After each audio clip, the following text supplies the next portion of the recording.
I'm sorry I can't be there in person. That's much more preferred, but flight cancellations and COVID and whatnot didn't allow us for that. But I am excited to talk to you today about mariculture, one of my favorite topics.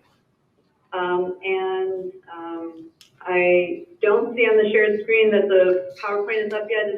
Is it up yet? Yes. Great. So I am the Executive Director of Alaska Fisheries Development Foundation. A tiny bit about the organization. We're a nonprofit. We broadly represent the Alaska seafood industry, from harvesters, processors, all the way to the support sector businesses. And we really work in areas of research and development on behalf of the seafood industry. Next slide, please. So what is mariculture? As Tim mentioned, that is a question that many people have on their mind, and we want to be really clear about what we're talking about. Next slide, please. So in Alaska, mariculture is not finfish farming because that is prohibited by state law. So we always kind of make that clarification right off the get-go. Next slide, please.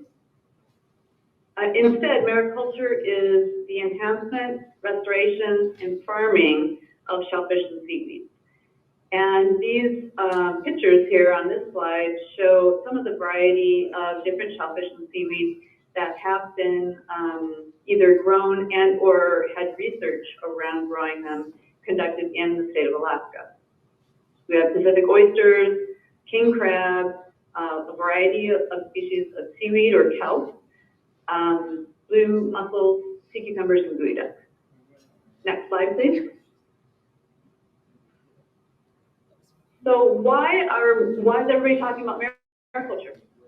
Basically, what's so good about it? Mariculture, we believe, really has many opportunities and benefits for Alaskans, whether they are economic, industrial, environmental, cultural, and as well as providing food security for Alaskans. Next slide, please. So mariculture in many ways is complementary to things that are already happening in the state of Alaska.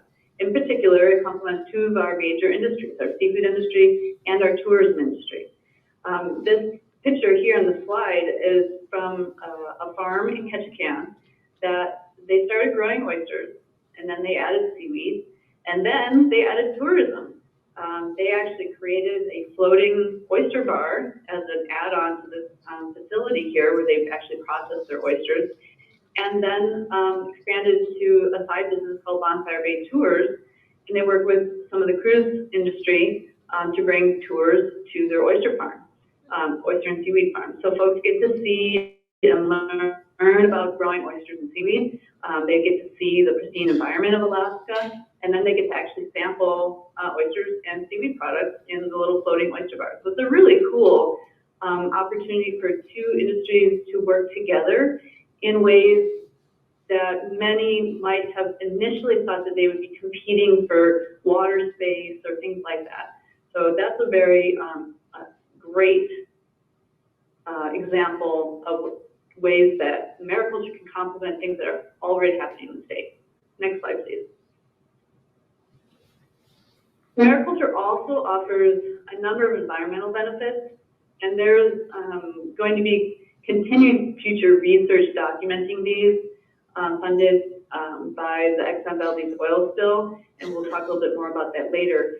But seaweed removes carbon from the oceans, reducing local acidification. It improves habitats and provides ecosystem services. This slide just kind of, generally shows some of those benefits, those environmental benefits of mariculture. Next slide, please. So in 2016, some stakeholders in the state went to the governor at the time, Governor Walker, and presented a vision for what mariculture can do for Alaskans. That vision included all these benefits and potential. Governor Walker at the time saw there was some real potential there.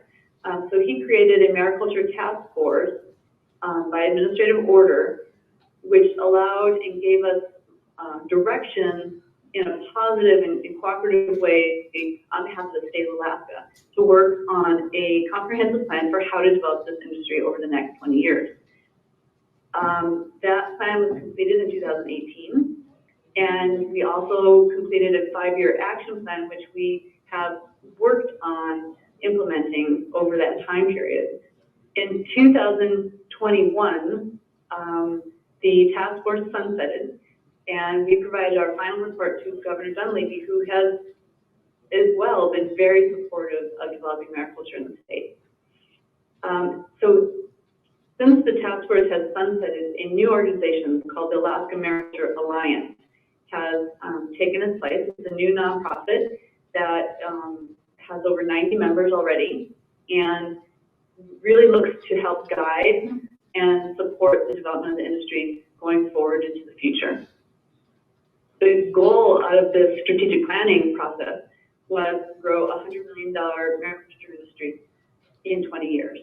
And that was really important to set that goal, create a plan around that goal with multiple stakeholders at the table, because that really laid the groundwork and plans for how to move forward. And in fact, was something that really gave us a leg up when we applied for this EDA Build Back Better grant that we'll talk a little bit more about later. Next slide, please. So we have made a ton of progress. I'm not going to go through this long list of things, but it just goes to show you that we've made a lot of progress. Most of these things were identified on either our comprehensive plan or our 5-year action plan. And this does not even begin to touch all of the different things that we have been successful in so far. But really, this is about laying a foundation from which the industry will grow. Everything from this online GIS mapping tool to the new organization of the Alaska Mariculture Alliance, to this historic funding from the Exxon Valdez oil spill trustee council of over $32 million towards mariculture research in the next 10 years, to product development and other things. So we're super excited. I'm gonna follow this with a few more examples as well. So next slide, please. So in our final report to the governor, we tried to highlight some of these indicators of progress that has been made. This is a huge one. This is super important because it shows the growth in interest by the private sector in developing these new farms, new seaweed or shellfish farms. And what we've seen is these have not all been approved through the DNR lease process. Some of them have been approved and some of them are in process. But if these were all approved, we'd have close to 3,000 acres under cultivation for either seaweed or shellfish or both. And this is tremendous growth. And when you compare it to some of the other states that are hailed as leaders, like Maine as leader in the seaweed industry, we've already, once these are approved, we will have already surpassed them. It's tremendous. It just shows tremendous interest, and we don't really see a softening of this. Although in 2021, you do see that less applications were submitted, but we did a survey on that. Alaska Sea Grant actually did a survey, and it did look like people were a little bit less risk tolerant in 2021. There was a softening in the oyster market because restaurants and bars were closed and things like that. There's just a lot of uncertainty. People kind of pulled back. I think we saw that across the board in all industries. So we don't expect that to remain in place. We expect continued interest. Next slide, please. Another really cool thing that we've seen is this interest in new farm lease applications has been across southern Alaska, in the southeast region, in the south central region, and the southwest region. This is super exciting and super important to show how broad of an impact this really could have for Alaska. Next slide, please. This slide it's so important, and particularly important for people outside of Alaska who are watching what's happening in Alaska. There are businesses in other states that cannot get a lease to operate an aquatic farm. And Alaska, in the last 3 years, has not only approved leases, but they've reduced the time to approve leases, basically in half.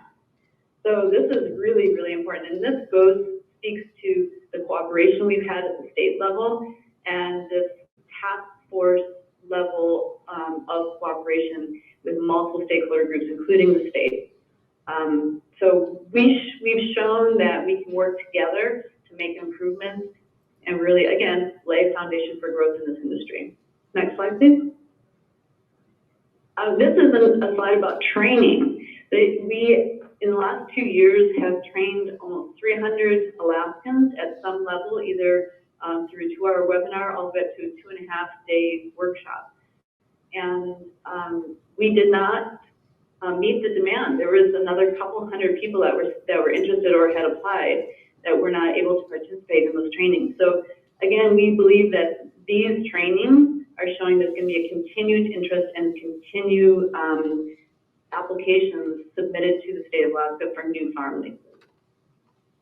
Next slide, please. This slide just quickly shows 2017 was the very first year that commercially grown kelp was harvested in the state of Alaska. It had never happened before that. And so the harvest was below 20,000 pounds and statewide, that was off 3 farms. And in 2021, we've grown to almost 450,000 pounds. And that's only off of about 4 farms, I believe. So we have almost 50 farms in the application, either approved or in the application process. So we can see a trajectory where we are going to be growing the amount of seaweed produced in the state very quickly in the next 5 years. Next slide, please. And with that, the growth of seaweed farming, we know that we need to expand seaweed processing in the state. Given that we facilitated some meetings in late October and early November, bringing together Alaska seafood processors, seaweed processors from outside the state, and kelp farmers and others within the state who are interested in this area, to basically get to know each other, get to know what these different parties expect and are interested in doing. The folks from outside the state could see the tremendous potential inside the state, both for production of seaweed and for processing of seaweed. Some of those companies are interested in securing or buying seaweed to fill their markets that they have grown in the last 5 or 10 years. So these are some new business relationships that we expect will grow over the next 5 or 10 years, even to the point where there may be some of this new business relationships happening this spring. And we're really hopeful in new partnerships between these companies from outside the state with companies inside the state. We've also been able to produce some documents here, and some of them are fresh off the press, so they're not even on the internet yet. But some of these documents will really be helpful for folks who are interested in processing seaweed and going into that area. And I wanted to highlight one thing that's coming up in February, which is the University of Alaska is going to be hosting a Mariculture conference in Juneau, February 22nd through the 24th. So if you're interested in that, you can go online. Juneau Economic Development Council, I think, is hosting the registration, and look there. Next slide, please. So the final slide, I wanted to take a few minutes to talk about what Tim mentioned, which is this EDA Build Back Better Phase 1 grant that we were awarded. The large coalition of partners, or coalition members, whatever the terminology EDA wants to use, I guess it's the Coalition Steering Committee, as well as industry partners that are working with us to implement Alaska Mariculture Cluster Development. So really trying to grow this particular industry statewide. This phase one is really a planning phase. So they're providing $500,000 to this large coalition to set the plans in place for these 8 components that I've listed here. These are the areas that we believe are necessary for continued development, and they're all connected and integrated. So it's important that we look at all of these different areas to really grow the entire industry and not just one piece, which then leads to bottlenecks in other areas. So we're working now really diligently to, first of all, start organizing coalition and partner members around these different components, and then laying out plans for each of the components and budget-related items so that we can submit our phase 2 proposal by March 15th, which is a very short timeline. But we estimate that our phase 2 proposal will be around $50 million to support these 8 components. So it's a super exciting opportunity, and we really feel like we're poised to take advantage of this right now due to all of the previous planning and networking and coalition building that we've done in the past.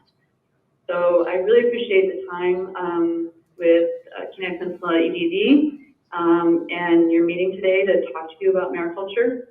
If folks have any questions for me, you can get my contact information from Tim or Caitlin. So thank you very much. Appreciate it.